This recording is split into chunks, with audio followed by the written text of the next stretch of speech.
Professor doctor Lakshman Yadav ji, तालियों से स्वागत करें।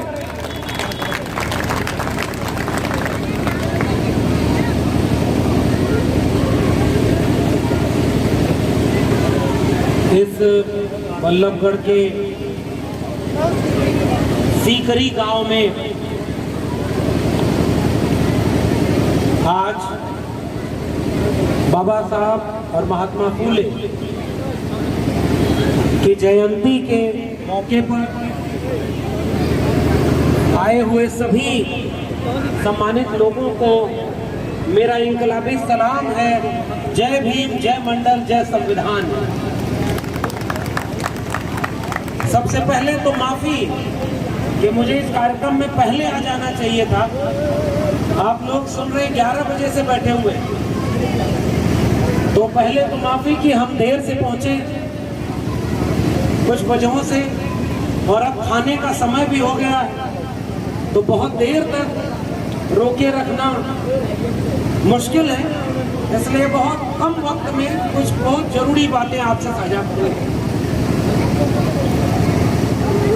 मैं उत्तर प्रदेश के पूर्वांचल के एक जिले का रहने वाला हूँ, दिल्ली विश्वविद्यालय में पढ़ाता हूँ और हरियाणा में कार्यक्रम में आया हूँ। ये सब इसलिए संभव हुआ क्योंकि महात्मा फूले और बाबा साहब डॉक्टर अम्बेडकर ने एक ऐसे भारत का ख्वाब देखा जिसमें सब मिलजुल करके रहे।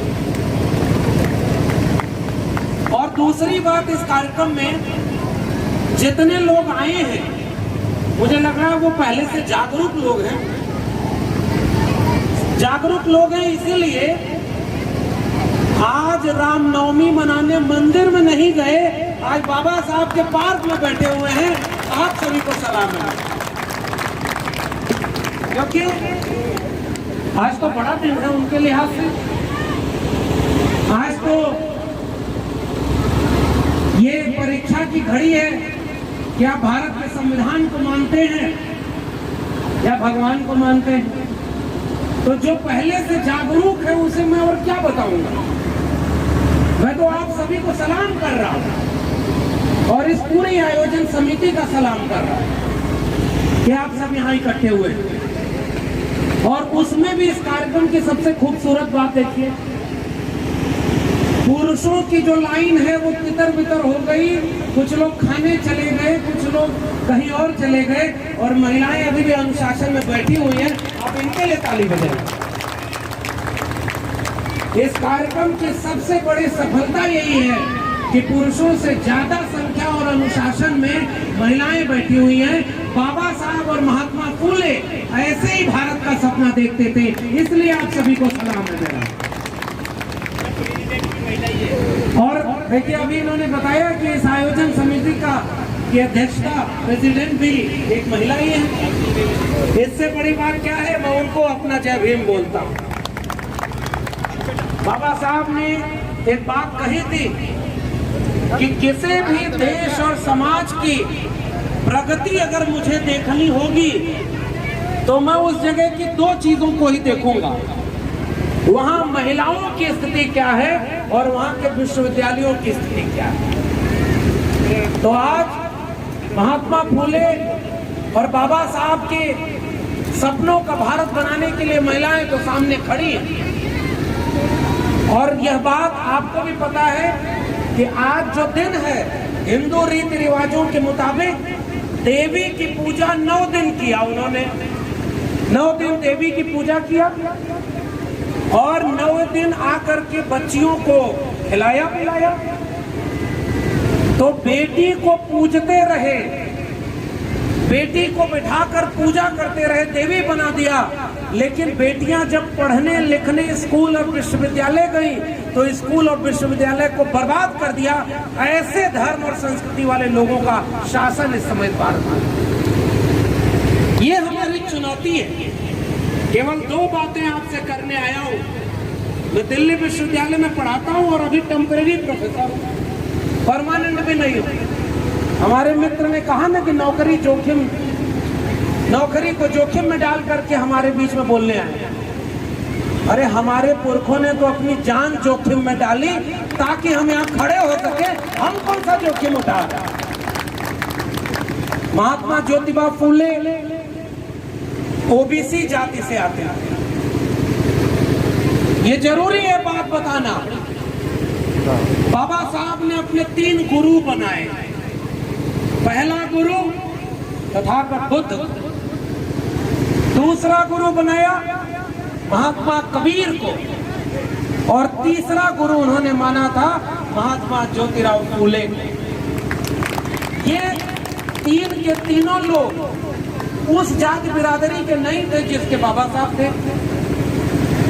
अभी हमारे पूर्व के वक्ता कह रहे थे और बहुत गंभीर बात उन्होंने कही। इस देश में डॉक्टर भीमराव अंबेडकर को कहा जाता है कि वो दलितों के नेता थे।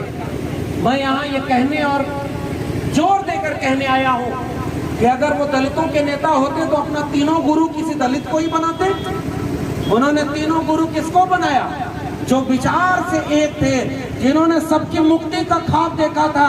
ऐसे महात्मा तथागत बुद्ध से लेकर के, जिसने मानवता को, मनुष्यता को आगे बढ़ाने का काम किया, कबीर से लेकर के, और महात्मा ज्योतिराव फूले को अपना गुरु बनाया, उसे आप कहते हैं कि वो दलितों के नेता थे। अगर डॉक्टर अंबेडकर दलितों के नेता होते तो वो सारा काम केवल दलितों के लिए किए होते, लेकिन उन्होंने ओबीसी समाज जो आता है, पिछड़े तबके के लोग हैं, उनके लिए भी काम किया। अनुच्छेद 340, अनुच्छेद 15(4), 16(4), इन सब के जरिए जो पिछड़े तबके के लिए थोड़ा अधिकार मिला, उनमें एक सहयोग और आगे बढ़कर के उनकी लड़ाई लड़ने वाले नायक का नाम है डॉक्टर भीमराव अंबेडकर। महिलाओं के लिए आज महिलाओं के काम के घंटे पुरुषों से कम हो। Child care leave, maternity leave जो मिलती है, महिलाओं को छुट्टी जो मिलती है, महिलाओं को पूरा वेतन पुरुषों के बराबर हो, ये सारा अधिकार देकर के लड़ाई लड़ने वाले महिलाओं के भी मुक्ति का मार्ग दिखाने वाले नायक का नाम है डॉक्टर अंबेडकर। दुनिया में लोकतंत्र जब बना तो वहां सबको वोट करने का अधिकार दे दिया गया, लेकिन महिलाओं को वोट करने का अधिकार नहीं दिया। लेकिन बाबा साहब को जब संविधान बनाने का मौका मिला तो उन्होंने महिलाओं को बराबरी का हक देकर के वोट करने का अधिकार दे दिया। फिर भी वो दलितों के ही नेता हैं। डॉक्टर भीमराव अंबेडकर ने जिन्हें अपना गुरु बनाया, महात्मा ज्योतिराव फूले। महात्मा ज्योतिराव फूले ओबीसी जाति के थे। मैं क्यों बता रहा हूं, इसकी भी वजह बता रहा हूं। जाति पर बात अगर नहीं करेंगे तो अचानक कोई आपके मंच पर आएगा और कहेगा कि आपको मैं 5 लाख 10 लाख दान देता हूं डॉक्टर अंबेडकर के नाम पर, उनकी बड़ी सी मूर्ति बनवा लो, उनके लिए बड़ा सा पार्क बनवा लो।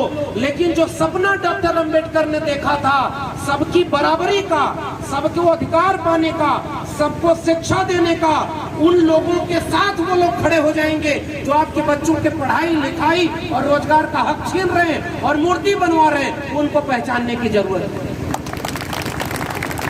और हमें आपने बुलाया है तो इसीलिए बुलाया है ना कि सच बात बोलिए।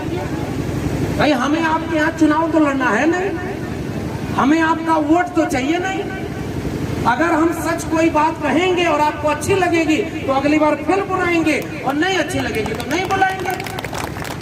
लेकिन मैं एक बात कहता हूँ कि आजमगढ़ जैसे जिले से निकलकर इलाहाबाद विश्वविद्यालय से पढ़कर आज दिल्ली विश्वविद्यालय में पढ़ाने लायक हुआ हूँ, तो पहले सोचता था कि मेरे परिवार वालों ने बहुत मेहनत की, तपस्या की, इसलिए मैं पढ़ा रहा हूँ। और ये सही बात है कि परिवार वालों की वजह से हम आगे बढ़े। लेकिन जब हमें समझ में आया कि परिवार वाले लाख मेहनत करते, लेकिन भारत का संविधान और मंडल कमीशन न होता तो आज हम यहाँ नहीं होते। इसलिए हमें सच बोलना बहुत जरूरी है। परिवार वाले तो बहुत लोगों की मेहनत करते रहे, किसके परिवार वाले नहीं चाहते कि उनके बच्चे पढ़ लिख करके आगे बढ़ जाएं। लेकिन जब तक भारत का संविधान नहीं था, मंडल कमीशन नहीं था, तो क्या इस दलित पिछड़े आदिवासी घरों के बच्चे देश चलाने आगे बढ़े? क्या थोड़े से लोग बढ़े जिनमें ताकत थी, जिसमें हिम्मत थी, जिनमें से एक थे महात्मा फूले। महात्मा फूले ने जब ये बात समझी और ये बात समझी कि अपने मित्र के शादी में गए हुए थे बुलावा में, किस्सा सुनिए। तो बारात में साथ चल रहे थे कि अपने प्रिय मित्र की शादी है, नाचते गाते चल रहे थे। अचानक ब्राह्मणों की नजर पड़ती है कि ये कोई शूद्र हमारे साथ बराबर में कैसे शादी में चल रहा है। अचानक ब्राह्मण चिल्लाने लगे, कह रहे भाई ये शूद्र कैसे हमारे साथ आ गया, हम तो अपवित्र हो गए, भगाओ इसे बारात से। तो वो भगा दिए गए, तो अपने पिता से जाके पूछते हैं कि मेरे मित्र की शादी से मुझे भगा दिया। तो उनके पिता ने कहा कि गनीमत समझो कि उन्होंने तुम्हें मारा पीटा नहीं, केवल भगा दिया, तुम कैसे धर्म भ्रष्ट करने उनकी शादी में गए। महात्मा फूले ने कहा कि वो तो मेरा प्रिय मित्र है, हम दोनों एक ही हैं, तो धर्म कैसे भ्रष्ट हो गया। उन्होंने कहा था वो ब्राह्मण है और तुम शूद्र हो, इसलिए दोनों एक बराबर नहीं हो सकते, इसलिए उनका धर्म भ्रष्ट हो गया। ये सोचिए इतिहास और जानना क्यों जरूरी है। उसके बाद जब महात्मा फूले पढ़ लिख करके आगे बढ़े तो स्कूल खोलना शुरू किया। जिस देश में आज कुछ लोग आकर के कहेंगे कि ये राम और कृष्ण का देश है, यह अखंड हिंदू राष्ट्र है, आर्यावर्ते जम्बू द्वीपे भारत खंडे विश्व गुरु है हम, उन लोगों से एक सवाल पूछिएगा कि अगर दुनिया में कहीं इंसान में भेद नहीं किया गया तो जब तुम विश्व गुरु थे तो तुमने जाति क्यों बना दी जहां एक ब्राह्मण बड़ा होता है और शूद्र छोटा होता है, उसके छूने से तुम अपवित्र हो गए, फिर किस बात के विश्व गुरु थे तुम। ये सवाल पूछना जरूरी है कि नहीं जरूरी। महिलाओं को और शूद्रों को पढ़ने का हक नहीं दिया, फिर किस बात के विश्व गुरु थे तुम। ये सवाल पूछना जरूरी है कि नहीं। तब तक तो महिलाओं का अधिकार नहीं था। अब महिलाओं को क्या समझाया कि आपको पुरुषों की मुक्ति और उम्र बड़ी करने के लिए व्रत रखना है। तो धर्म का सारा ठीका किसके ऊपर, महिलाओं के ऊपर। महिलाएं व्रत रखती हैं। हमारे यहाँ चलता है, पता नहीं हरियाणा में चलता है कि नहीं, आप लोग मुझे बताइए। हमारे यहाँ एक व्रत होता है ज्यूत पुत्र का व्रत, जीतिया जिसे कहते हैं। तो माएं अपने बेटों की उम्र बड़ी होने के लिए उसको रखती हैं। आप लोगों के यहाँ भी होता ही होगा। पूरे भारत में महिलाएं अपने बेटों की उम्र बड़ी करने के लिए, उनकी रक्षा के लिए ज्यूतिया का व्रत रखती हैं। तो जरा लड़कियां जितनी हैं उनसे मैं कह रहा हूं कि जाके अपनी माओं से पूछना कि लंबी उम्र की जरूरत केवल बेटों को है कि बेटियों को भी है, उनके लिए कौन सा व्रत है बताओ। ये सवाल जरूरी है कि नहीं जरूरी। और दूसरी बात, पति की लंबी उम्र हो इसके लिए पूरे देश में महिलाएं व्रत रखती है ना। अच्छा सोचिए, ये व्रत किसने बनाया होगा, महिला ने बनाया होगा या पुरुष ने बनाया होगा। अगर महिलाएं व्रत रखने का ये सिस्टम बनाती तो व्रत कौन रखता, पुरुष। किसके लिए रखता, महिला की लंबी उम्र के लिए। लेकिन इस सिस्टम को बनाया कौन, पुरुषों ने। तो व्रत कौन करता है, महिलाएं, पत्नी करती हैं। किसकी उम्र के लिए, पति की उम्र के लिए। यह है धर्म। तो ये बताइए, अगर पति को लंबी उम्र चाहिए तो पत्नी को लंबी उम्र नहीं चाहिए क्या। कोई धर्म का एक पर्व, एक त्योहार, एक व्रत ऐसा बता दो जो पति रखते हैं अपनी पत्नी की लंबी उम्र के लिए। नहीं है ना। ऐसा राष्ट्र तुमने बनाया था जिसमें महिला और पुरुष में भेदभाव था। कोई ऐसा यज्ञ बता दो जिसमें महिला और पुरुष दोनों साथ में बैठ करके पूजा करें, तब पूजा तुम्हारी होती है। दान कौन देगा, दक्षिणा कौन देगा, सब कुछ कौन करेगा, पुरुष। और महिला कौन है, उसकी अर्धांगिनी। अच्छा एक बात आपने सुना है, एक शब्द होता है गृहिणी। बहुत कठिन भाषा में नहीं बोलूंगा, आसान भाषा में बोल रहा हूँ। गृहिणी मतलब समझते हैं, जो घर को संभाले, जो घर की देखभाल करे। तो जो कोई बाहर का काम ना करे, घर संभाले, उस महिला को क्या कहा जाता है, गृहिणी। अंग्रेजी में क्या कह दिया, हाउस वाइफ है। आपकी पत्नी क्या करती है तो कहते हैं हाउस वाइफ है, घर संभालती है। और जितने नालायक पति थे जो बाहर कुछ नहीं करते, घर संभालते, उनके लिए कोई शब्द है क्या, कोई शब्द ही नहीं है। तो अगर पुरुष घर संभाले तो गृहिणी क्यों नहीं कहते उसको। ये होना चाहिए कि नहीं होना चाहिए। इसका मतलब क्या है, गृहिणी घर संभाले ताकि घर के अंदर कैद रहे और पुरुष घर के बाहर जाए। पूरा ब्रह्मांड कौन चला रहा है, पुरुष। और महिला की काम की कोई इज्जत नहीं होती। डॉक्टर अंबेडकर उस शख्स का नाम है, महात्मा ज्योतिराव फूले उस शख्स का नाम है जिसने अपनी पत्नी को पढ़ाया और उसके साथ कहा कि आज तक इस देश में शूद्रों और महिलाओं को पढ़ने का अधिकार नहीं था, हम पति पत्नी मिलकर के स्कूल खोलेंगे और इस देश में सबको पढ़ाई के साथ लड़ाई की ट्रेनिंग देंगे, उनका त्योहार मनाने आते हैं।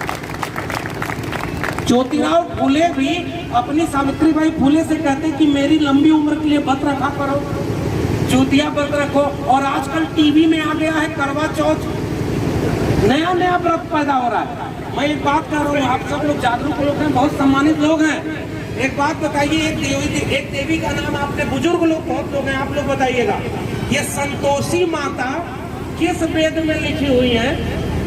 संतोषी माता का नाम सुना है ना? संतोषी माता जब तक भारत में टीवी नहीं आई थी तब तक भारत में माता नहीं थी।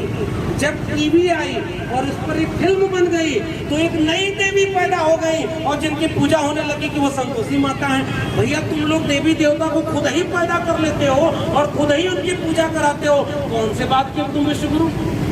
आजकल नारा लगता है मेरे प्रदेश में, जो राम को लाए हैं हम उनको लाएंगे। सुना है आपने? सुना था, चुनाव में नारा लग रहा था, जो राम को लाए हैं हम उनको लाएंगे। हम तो ये समझते थे कि राम तो अपने आप आए थे। तुम्हारी कहानी बताती है कि राम तो अपने आप आए थे। यदा यदा हि धर्मस्य ग्लानिर्भवति भारत अभ्युत्थानं तदात्मानं सृजाम्यहं युगे युगे। भाई तुम तो अपने धर्म को ही भ्रष्ट कर दिए कि तुम राम को लाए हो और हम वोट दे करके तुमको लाएंगे। वही लोग एक दिन आकर के आपको कहेंगे कि हमारा धर्म खतरे में है, अपने बेटे बेटी को भेजो कि उनसे लड़ाई लड़ने जाए। इस खतरे को समझाने आपके बीच में आया। अगर ज्योतिराव फूले, सावित्रीबाई फूले धर्म को बचाने की लड़ाई लड़ते तो हम आप यहाँ उनको याद नहीं कर रहे। डॉक्टर अंबेडकर विदेश जाकर के पढ़ाई करते, उनको पढ़ने के बाद जब घर आए तो रहने की जगह नहीं मिली। उनकी जाति पूछते थे, चपरासी जो उनका था फाइल फेंक कर देता था। उस डॉक्टर अंबेडकर ने लड़ाई लड़ी अकेले दम पर। आज तो आप लोग इतने लोग हैं, हम तो इतने लोग हैं, वो लोग अकेले लड़े थे तब भी भारत को बदल दिया। हम लोग इतने लोग हैं फिर भी डरते हैं। एक बात समझिए, महिलाओं को घर में कैद रखना है। शूद्र अगर छू लेगा तो हम अपवित्र हो जाएंगे। इनको जमीन पर बैठने नहीं देना है, दूर बैठे रहो। ये सब कानून किसने बनाया? उन्होंने बनाया। आप जानते हैं ना, उन्होंने, उनका नाम नहीं ले रहा हूं, उन्होंने लिखा मनुस्मृति। सुना है आप लोगों ने? मनुस्मृति का नाम जानते हैं? मनुस्मृति में लिखा है कि महिलाओं को बचपन में पिता के अधीन, युवावस्था में पति के अधीन और वृद्धावस्था में पुत्र के अधीन रहना चाहिए। कहीं ये नहीं लिखा है कि पुरुष को किसके अधीन रहना चाहिए। भेदभाव है ना? शूद्र को लिखा है कि अगर वो मुख्य मार्ग से चले तो उसको मारा पीटा जाए, ये लिखा है उस किताब में। अगर शूद्र वेदों को सुन ले गलती से भी तो उसके कान में शीशा पिघला के डाल दो। मराठा राज्य जो था पेशवाओं का, पेशवाओं के राज में उनके गले में मटका डाला था, पता है ना? उनके पीठ पर झाड़ू लगाया था, पता है ना? कि वो कहीं थूक न दे कि वो अपवित्र हो जाए और उनके चलने से जो गंदगी हो रही है वो झाड़ू से साफ होती रहे।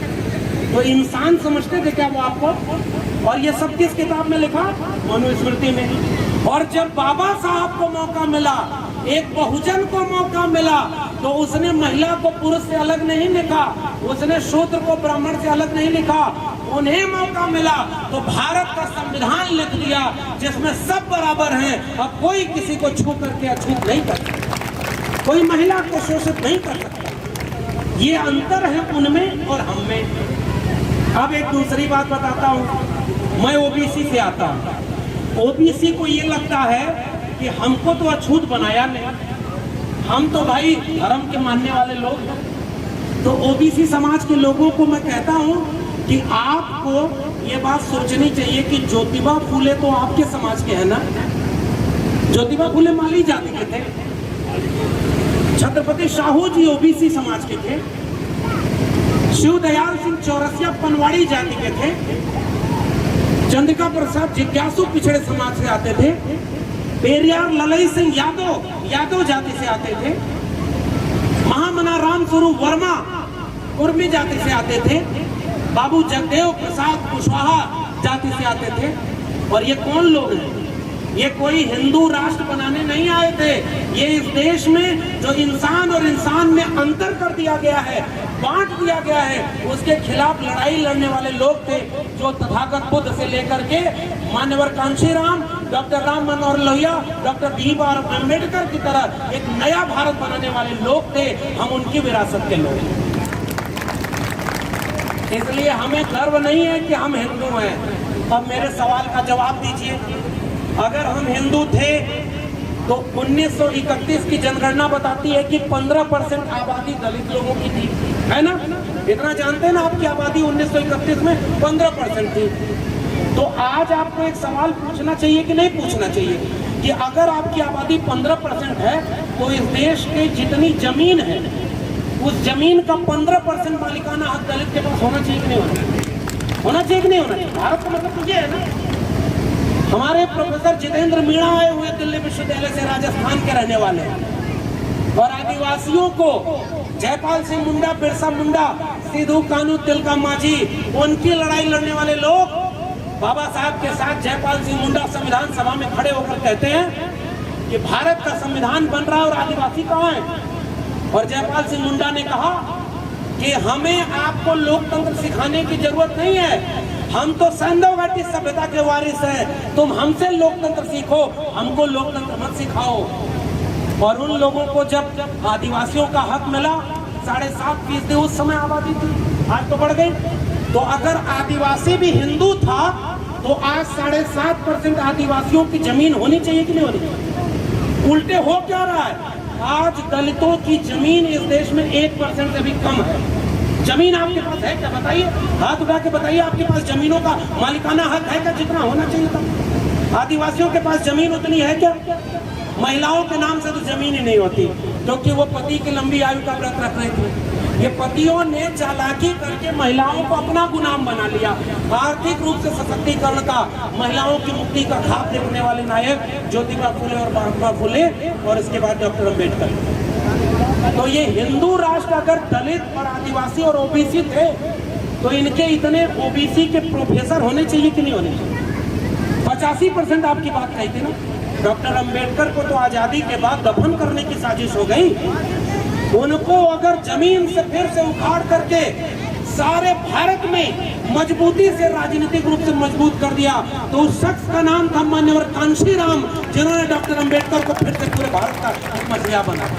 वरना इस देश के लोगों ने तो डॉक्टर अम्बेडकर की किताबों को खत्म कर दिया था, उनके पब्लिकेशन नहीं छपे, कोई जानता ही नहीं था डॉक्टर अम्बेडकर कौन है। क्योंकि ब्राह्मण कहाँ से पैदा हुआ था, उनके शास्त्रों में क्या लिखा है? ब्राह्मण कहाँ से पैदा हुआ था? मुख से पैदा हुआ। तो हमारे ज्योतिबा फुले ने एक सवाल पूछा गुलामगिरी कि भाई बच्चा जब पैदा होता है तो गर्भ ठहरता है ना, गर्भ ठहरता है, तो जब मुख से पैदा हुआ तो गर्भ कहाँ ठहरा था? सवाल कठिन है ना। ब्रह्मा के 4 मुंह थे तो माँ का स्तनपान ब्रह्मा किस मुख से करते थे? ये सवाल है ना। भुजाओं से कोई इंसान कैसे पैदा होता है? गुलामगिरी ने पूछा है। हम तो आज डर जाते हैं कि कल को कोई भगवा झंडा लेकर आएगा और आपकी बस्ती पर हमला कर देगा। हो रहा है ना इस देश में। आप थोड़ा सा दाएं बाएं कर दीजिए तो तुरंत आपके ऊपर हमला हो रहा है। तो गुलामगिरी में क्या लिखा कि ये जितने देवी देवता थे, दुनिया में इंसान एक तरह से पैदा होते हैं। भारत में कोई मुख से पैदा हो रहा है, कोई भुजाओं से पैदा हो रहा है, कोई जंघे से पैदा हो रहा है, उसके बाद भी कहते हैं हम विश्व गुरु हैं। अरे दुनिया वाले हंसते हैं तुम पर कि क्या क्या किताब में लिख दिए हो। हमारे यहाँ क्या किताब में लिख दिया कि हमारे यहाँ सूरज को एक बच्चा देखा कि पेड़ के पीछे से, तो उसको लगा कि ये फल है लाल लाल, और उसको समझ में नहीं आया, उड़ गया और सूरज को खा गया, सूरज को निकल गया। आपकी धर्म की किताब में लिखा है। हमारे यहाँ दलित कवि हुए, उन्होंने एक बात कही भोजपुरी में, मैं उसका हिंदी बताऊं। उन्होंने क्या कहा कि अगर सूरज है धरती से कई गुना बड़ा तो हनुमान जी के घोट के कहाँ रहना खड़ा। इसका मतलब समझे आप लोग? नहीं समझे, मैं समझा। सूरज तो धरती से बहुत बड़ा है ना, तो धरती से उड़ के जब एक बच्चा के गया सूरज को खा गया तो इतने बड़े सूरज को खा के वो खड़ा कहाँ हुआ था, उसका पैर कहाँ था, वो कैसे खा गया? सूरज गर्म होता है, जला नहीं क्या? फिर ब्रह्मा गए, बहुत हाथ जोड़ के कहे करे भैया गलती हो गई, सूरज को निगल दो, तो निगल दिया उसने। ये कहाँ लिखा? उनके धर्म की किताबों में। अब एक किस्सा सुनिए, बस 5 मिनट और लूंगा, किस्सा सुनिए। एक बार एक बच्चा, आप लोग की तरह जैसे पढ़े लिखे लोग हैं, आप लोग के अभी इंसान मर जाए तो तेरह ही होती है ना। एक पंडित आता है, कहता है कि आत्मा अभी बीच रास्ते में है, जो दादाजी मरे हैं उनकी आत्मा भी आधे रास्ते में है, उसको पूरा ऊपर तक कैसे ले जाएंगे? जब हवन कराओगे। हवन कौन करेगा? पंडित जी करेंगे। होता है ना, आप लोगों के भी होता है ना, दान दक्षिणा देते हैं। तो एक बार पंडित जी आए तो पिताजी ने कहा कि हमारे दादाजी को उचित जगह पे पहुंचाना है तो मुक्ति हो जाए, तो कोई दिक्कत तो नहीं है? 15 दिन बाद हमारे यहाँ पे तो पंडित ने बोला कि बड़ी दिक्कत, सब तो ठीक है लेकिन उनके सोने में दिक्कत हो रही है। एक पलंग अगर दे दें आप तो वहाँ दादाजी बहुत आराम से सोएंगे। पिताजी ने पलंग दे दी, नई बनवा करके हर एक पंडित जी ले जाएंगे और दादाजी को पलंग दे देंगे। पंडित जी लेके चले गए। कुछ दिन बाद फिर पंडित जी आए तो फिर पिताजी ने कहा कि बाबूजी को सोने में कोई दिक्कत तो नहीं? कहा नहीं, बड़े आराम से नींद आती है नई पलंग पे, बहुत मजे में है। कहा और कोई दिक्कत? तो कहा हाँ, बाजार जाने में थोड़ा परेशानी होती है, एक साइकिल मिल जाती तो उनको बड़ा आराम होगा। तो फिर पिताजी ने कहा कि दादाजी को साइकिल चाहिए, तुरंत नई साइकिल खरीद के दे दी कि ले गए भाई, और साइकिल लेके पंडित जी चले गए। उसके बाद तीसरी बार कुछ दिन बाद फिर वो पंडित जी आए तो जो पोता था वहीं बैठा देख रहा था सब। पिताजी पूछे कि दादाजी खुशी से हैं? तो उन्होंने पंडित जी ने कहा बड़े आराम से हैं, चारपाई पर बड़ी अच्छी नींद आ रही है और रोज सुबह शाम साइकिल चला के घूमते रहते हैं। वो जो पोता बैठा था वो कहा नहीं, पंडित जी झूठ बोल रहे हैं, दादाजी को न साइकिल मिली और न चारपाई मिली। तो पंडित खड़ा हो गया गुस्से में, कहा कि अरे कैसे बोल रहा है बालक, तुझे कैसे पता? तो उन्होंने कहा कि दादाजी ने मुझे चिट्ठी लिखी है, देखो लिखा है कि बेटा तुम्हारी भेजी हुई न साइकिल मिली न पलंग मिली, बड़ा दुखी हूँ। पंडित और नाराज हुआ, कहा अरे ये चिट्ठी किस रास्ते तुम्हारे पास आई है? तो पोता बोला उसी रास्ते जिस रास्ते आपने पलंग भेजी थी, साइकिल भेजी थी उनके पास। पंडित जी नाराज हुए, चले गए। ये किस्सा किसी और का नहीं, महात्मा ज्योतिराव फूले का है, जो अपने घर में पंडितों से शास्त्रार्थ करते थे और पिता नाराज हो गए कि पंडित के खिलाफ जाता है। उसी का किस्सा एक और सुनाता हूँ महात्मा ज्योतिराव फूले का। महात्मा फूले के एक मित्र थे, बड़े परेशान थे, तो पंडित के पास हमारे यहाँ लोग चले जाते हैं। आप लोग तो खैर, आप लोग चले भी जाएंगे तो पंडित दूर से कहेगा नहीं पैसा दे दीजिए, हमको छूइए मत। अरे तुम हमारा छुआ हुआ पैसा ले लोगे और हमको छूने से अपवित्र हो जाएगा। शर्म आनी चाहिए ऐसे धर्म और ऐसे संस्कृति पर। ये दुनिया में कहीं बता नहीं सकते कि तुमने इंसान को अछूत बना दिया। पैसा ले लेंगे ना, आपका पैसा अछूत नहीं है और उसके बाद छुएंगे नहीं। तो महात्मा फूले ने एक किस्सा लिखा, तीसरा रत्न नाटक का नाम है। अगर आप अपने बच्चों को गुलाम होने से बचाना चाहते हैं तो मेरा कहना एक मानिए, जिस भी दिन कोई हिंदू धर्म का त्योहार हो उस दिन महात्मा फूले या doctor Ambedkar, doctor Ram Manohar Lohia, doctor Periyar ललई सिंह यादव, चंद्रिका प्रसाद जिज्ञासु की कोई किताब बैठ करके घर में पढ़ाइए, लड़के लड़कियां मुक्त हो जाएंगे और आपके बच्चों को कभी कोई गुलाम नहीं बनेगा। पढ़ाई ही मुक्ति का रास्ता है। और उस पढ़ाई के दम पर महात्मा फूले ने एक नाटक लिखा है, तीसरा रतन। तो तीसरा रतन में क्या लिखा है, बड़ा मजेदार किस्सा है, सुनिए। एक व्यक्ति जो बड़ा जीवन में परेशान था तो पंडित के पास गया, तो उसने पंडित से पूछा कि बड़ा जीवन में हम परेशान हैं बाबा जी। तो बाबा जी ने कहा कि तुम्हारी जन्म पत्री में देख रहा हूँ, तुम्हारा तो शनि ग्रह ठीक नहीं है। क्या नहीं है ठीक? शनि, जानते हैं ना, राहु केतु शनि। हमारे यहाँ कहा जा रहा था कि शनि एक देवता है, हमारे यहाँ कहा जा रहा था पानी एक देवता है, हमारे यहाँ कहा जा रहा है कि किसको किसको देवता बना दिया, जानते हैं? ऐसी ऐसी चीजों को देवता बना दिया जिसको विज्ञान ने कहा कि ये तो संभव है। पृथ्वी केंद्र ब्रह्मांड बनाया और बाद में पता चला कि सूर्य केंद्र ब्रह्मांड। तो उसी तरह से शनि एक देवता है, ग्रह नहीं। तो पंडित ने कहा कि तुम्हारा शनि ग्रह ठीक नहीं है। तो उसने कहा पंडित जी कैसे ठीक होगा? तो उसने कहा कि एक हवन कराना पड़ेगा, यज्ञ कराना पड़ेगा। तो वो नादान हम ही लोगों जैसा था, शायद आपके गांव यही सीकरी उकरी के आसपास का रहा होगा। तो उसने कहा कि कितना पैसा खर्चा आएगा। तो पंडित जी ने कहा कि 1 लाख रुपया खर्चा आएगा, शनि ग्रह ठीक हो जाए, तुम्हारे जीवन की सारी दुख दूर हो जाएगी। उसने कहा कि पंडित जी इतना पैसा तो नहीं है मेरे पास। तो उन्होंने कहा कि अच्छा चलो 50,000 में तुम्हारे लिए कर देंगे। बार्गेनिंग देखा ना, भगवान को भी बार्गेनिंग करके ये सब कहते थे हम मुक्ति दिलाएंगे, और ये सब कहते हैं कि हम मुख से पैदा हुए, हम सबसे बड़े हैं। हमारे महात्माओं ने उनकी धज्जी कैसे उड़ाई है सुनिए। तो वो आदमी बोला कि नहीं साहब इतना पैसा भी नहीं है।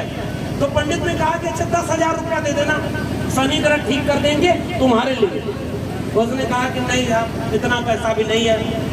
आखिरी में पंडित ने कहा कि अच्छा 1,000 रुपया दे दो, 1 हफ्ते के लिए शनि ग्रह को ठीक कर देता हूँ, बाद में जब पैसा हो जाएगा तो बड़ी बड़ी हवन करा लेना, पूरा सब ठीक हो जाएगा।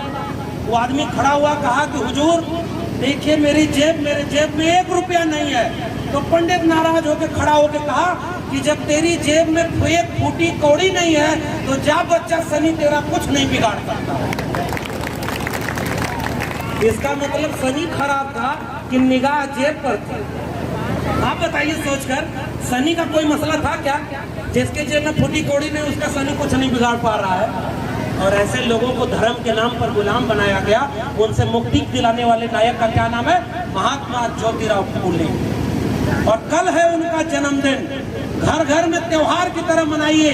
आज के कार्यक्रम में जब ये बूढ़ी अम्मा और महिलाएं खड़े होकर नृत्य कर रही थी, हमारे ये बुजुर्ग लोग रागनी गा रहे थे, तब मुझे समझ में आ रहा था कि इस देश में महात्मा फूले और डॉक्टर अंबेडकर की जयंती हमारे लिए त्योहार का काम है। हम जश्न मनाएंगे कि हमारे पुरखे ऐसे हुए, हमें नाच है उन पर। तब उसके लिए हम कहते हैं कि मुक्ति दिलाने के काम करेंगे।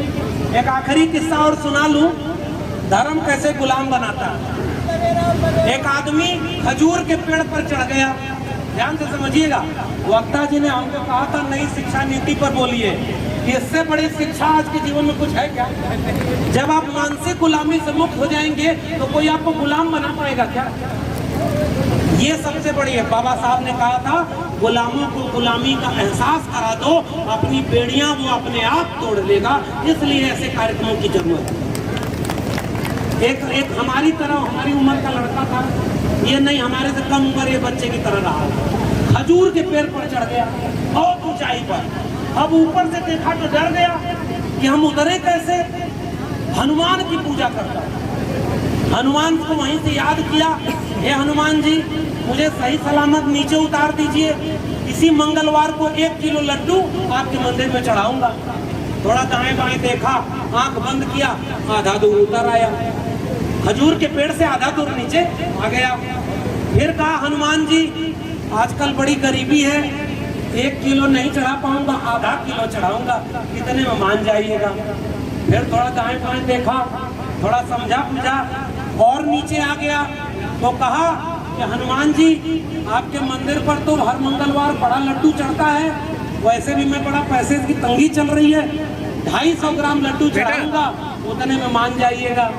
और थोड़ा नीचे उतरा और करते करते जब जमीन पर उतरा तो दोनों कान पकड़ करके उठक बैठक करते हुए बोला कि हनुमान जी आज के बाद न किसी पेड़ पर चढ़ूंगा और न लड्डू चढ़ाऊंगा। ये किस चीज का काम था? बुद्धि का। धर्म के नाम पर गुलाम बनाने वालों ने आपसे क्या कहा कि आपका जन्म हमारी सेवा करने के लिए हुआ है, इसीलिए तुम पैर से पैदा हुए हो। और हम लोग हाथ से श्रम करने वाले इस देश के दलित, पिछड़े, आदिवासी, पसमानदा 85% लोगों ने, हमारे पुरखों ने हाथ से काम करके इस दुनिया को रहने लायक बनाया और हमें ही उन्होंने अछूत कह दिया और हमें ही हमारे हक से छीन लिया। और इसी के लिए उन्होंने नई शिक्षा नीति लागू कर दी। और नई शिक्षा नीति का मतलब केवल आसान भाषा में बताऊं तो यही है कि अब जिसकी जेब में पैसा होगा उसी के बेटा बेटी को शिक्षा मिलेगी। आसान भाषा में इतना ही है। और शिक्षा नहीं मिलेगी तो नुकसान क्या होगा, इस बात को समझना बहुत जरूरी है। आखिरी बात कह रहा हूँ, भूख सबको लगी होगी, खाने की तरफ चला जाएगा।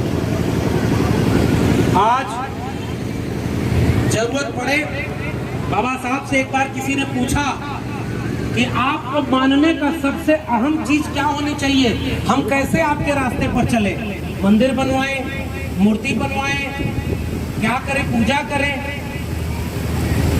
बाबा साहब ने क्या कहा था? व्यक्ति पूजा गुनाह है। बाबा साहब ने कहा कि मेरी पूजा मत करना, मेरी मूर्ति मत बनवाना। देखिए, मूर्ति बनाना इसलिए भी जरूरी होता है कि इस देश में जब मान्यवर कांशीराम ने 85% लोगों की बात कही, डॉक्टर लोहिया ने कहा कि सब पिछड़ा पावे 100 में 60, संतोपा ने बांधी घाट, तो महामना राम स्वरूप वर्मा ने और बाबू जगदेव प्रसाद ने उस नारे को आगे बढ़ाया। 100 में 90 शोषित हैं, शोषितों ने ललकारा है, धन धरती और राजपाट में 90 भाग हमारा। ये हमारा नारा था ना। 10 का शासन 90 पर नहीं चलेगा, नहीं चलेगा। जो जमीन को जोते बोए वो जमीन का मालिक होए। त्रिवेणी संघ और अर्जक संघ बना। ओबीसी समाज के लोगों को पता ही नहीं है कि त्रिवेणी संघ और अर्जक संघ क्या है। ओबीसी के लोग हिंदू बने बैठे हैं, और मैं जो नारा बता रहा हूँ ओबीसी के लोगों को घर घर जाके बताइए कि उन्होंने नारा दिया, जिसमें समता की चाह नहीं वह बढ़िया इंसान नहीं, समता बिना समाज नहीं, बिन समाज जनराज नहीं, ब्राह्मणवाद की क्या पहचान, गिटपिट बोले करे न काम, मानववाद की क्या पहचान, ब्राह्मण भंगी एक। ये नारा था उनका। और तब पेरियार ललित सिंह यादव ने क्या कहा कि बलिदान में सिंह का होते सुना, बकरे बलि वेदी पर लाए गए, न काटे टेढ़े पादप गए, सीधों पर आरे चलाए गए, विषधारी को दूध पिलाया गया, केचुए कटिया में फंसाए गए, बलवान का बाल न बांका भया, बलहीन सदा तड़पाए गए, बलहीन सदा तड़पाए। कमजोर लोगों को ही तो तड़पाया गया। इसीलिए बाबा साहब ने कहा कि अपना हक मांगो नहीं, छीन के ले लो, वरना तुम्हें तुम्हारा हक कोई देने वाला नहीं। और उस समय इन सारे महापुरुषों ने मिल करके आखिरी में क्या ख्वाब देखा था? दक्षिण भारत में पेरियार ईवी स्वामी नायकर थे, उत्तर भारत में डॉक्टर राम मनोहर लोहिया और डॉक्टर अंबेडकर तीनों मिलकर के एक नया भारत बनाना चाहते थे। उस समय मान्यवर कांशीराम ने जब फिर से बहुजन की बात कही कि जिसकी जितनी संख्या भारी उसकी उतनी हिस्सेदारी, मान्यवर कांशीराम ने बात की। बाम से बनाया था, आज हमारे लोगों को आपस में लड़वाया गया। हमारे पूर्व के वक्ता कह रहे थे ना, हमारे लोग आपस में शादी ब्याह नहीं करते, हमारे लोग मिलते जुलते नहीं। ये जाटव है, वाल्मीकि है, ये शूद्र है, और हमारे यहाँ चलता है यादव है, कुर्मी है, कोयरी है, निषाद है। हमको आपस में बांट दिया और वहाँ सारे सवर्ण एकजुट होकर के 15% होकर के 95% जगहों पर कब्जा किए हुए।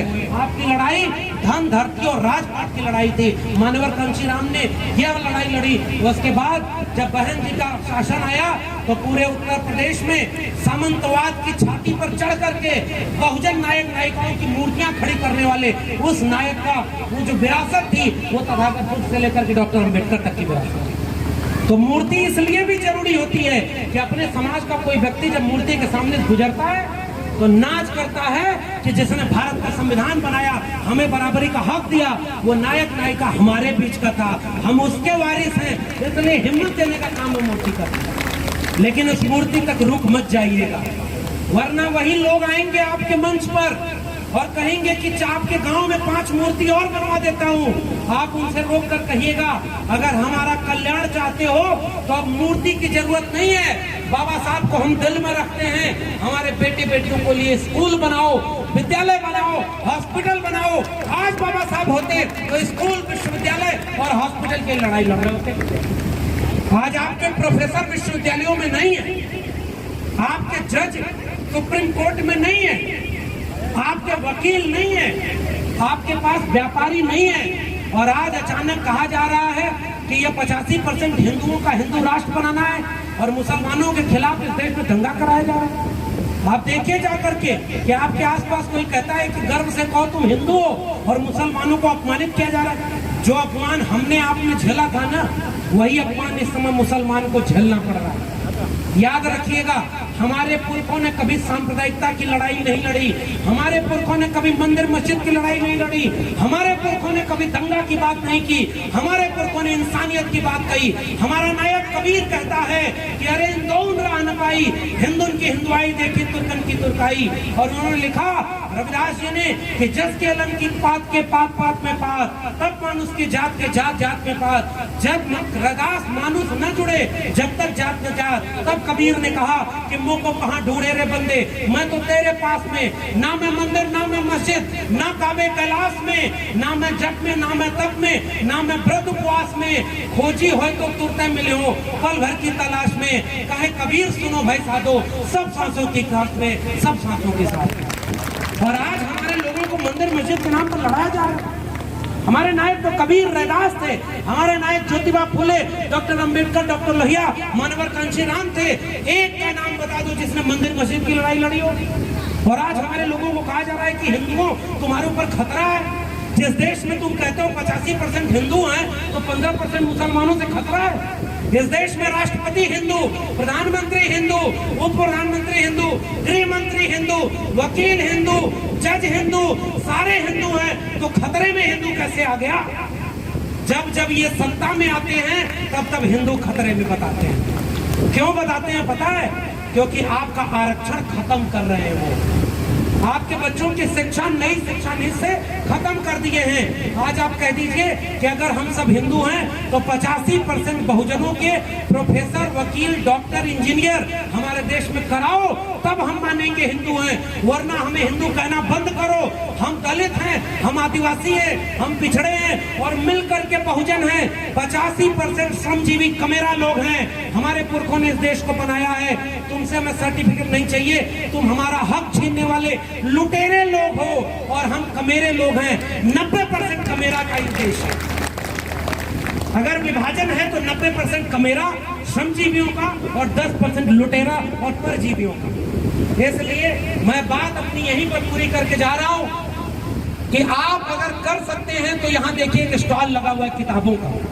यहाँ से जाते हुए जीवनी लेकर जाइए, ज्योतिबा फुले सावित्रीबाई फुले की, डॉक्टर अंबेडकर, डॉक्टर राम मनोहर लोहिया की, मानवर कांशीराम की, पेरियार लड़ई की, और जीवनी ले जाकर के बच्चों को पढ़ाइए, गांव-गांव समझाइए, स्कूल कॉलेज की लड़ाई लड़िए। भारत के संविधान को वो लोग नस्तनाबूद कर रहे हैं। बड़ी मुश्किल से बाबा साहब ने बात कही थी, याद रखिएगा। अपने जीवन के अंतिम क्षण में पेरियार ईवी स्वामी नायकर ने, पेरियार ईवी रामास्वामी नायकर ने, डॉक्टर राम मनोहर लोहिया ने, डॉक्टर भीमराव अंबेडकर ने मिल करके कहा था कि हम सब मिल करके एक राजनीति शुरू करेंगे। दलित, पिछड़े, आदिवासी 85% लोग मिल करके एक नई राजनीति शुरू करेंगे जिसमें हमारे लोगों का शासन होगा। आपका शासन है क्या? आज आपका शासन है क्या? कहीं आपके लोग हैं क्या? जब आपके लोग कहीं हैं नहीं तो हम कहाँ हैं भाई? इसलिए जब उन्होंने आखिरी में एक बात कही थी डॉक्टर अंबेडकर ने कि बड़ी मुश्किल से ये कारवां यहाँ तक लाया हूँ, जो गीत गा रहे थे रागिनी, इन्होंने बात कही कि उनके बेटे मर गए डॉक्टर अंबेडकर के, वो अपने परिवार को नहीं देखे ना। उनकी पहली पत्नी कैसे चली गई आप सबको पता होना चाहिए। पेरियार ललई सिंह यादव ने परिवार छोड़ दिया। रामस्वरूप वर्मा के परिवार के लोग उनको अपना नहीं माने। बाबू जगदेव प्रसाद कुशवाहा को सड़क पर गोली मारी गई और उनके मुंह में पेशाब की गई, क्योंकि वो सामंतवादियों से लड़ रहे थे। आपके पुरखों के साथ ये सब हुआ है ना। तो ये परिवार की लड़ाई लोगों ने लड़ी क्या? अगर वो लोग अपने परिवार को देखते तो आज हम यहाँ खड़े हो पाते क्या? इसलिए अपने परिवार के लिए जितना काम देते हैं उतना दीजिए। गांव-गांव चलिए, टोली लगाइए। एक तरफ वो लोग आके कहते हैं राष्ट्रीय स्वयंसेवक संघ में जुड़ो, शाखा में आओ, हिंदू बन जाओ। आपको ये कहना है दलित, पिछड़े, आदिवासी घरों के बीच जाकर के कि हम सब मिल करके बहुजन लोग हैं। और डॉक्टर अंबेडकर के उस कथन को याद रखिएगा कि बड़ी मुश्किल से ये कारवां यहाँ तक लेके आया हूँ, इसे पीछे मत जाने देना, इसे आगे ले जाना। अगर आगे न ले जा पाओ तो इसे यहीं छोड़ देना, पीछे मत जाने देना। हमारी आंख के सामने भारत का संविधान तबाह किया जा रहा है। हमारे आंख के सामने जो लड़ाई ज्योतिबा फुले, डॉक्टर अंबेडकर ने लड़ी थी, जिनकी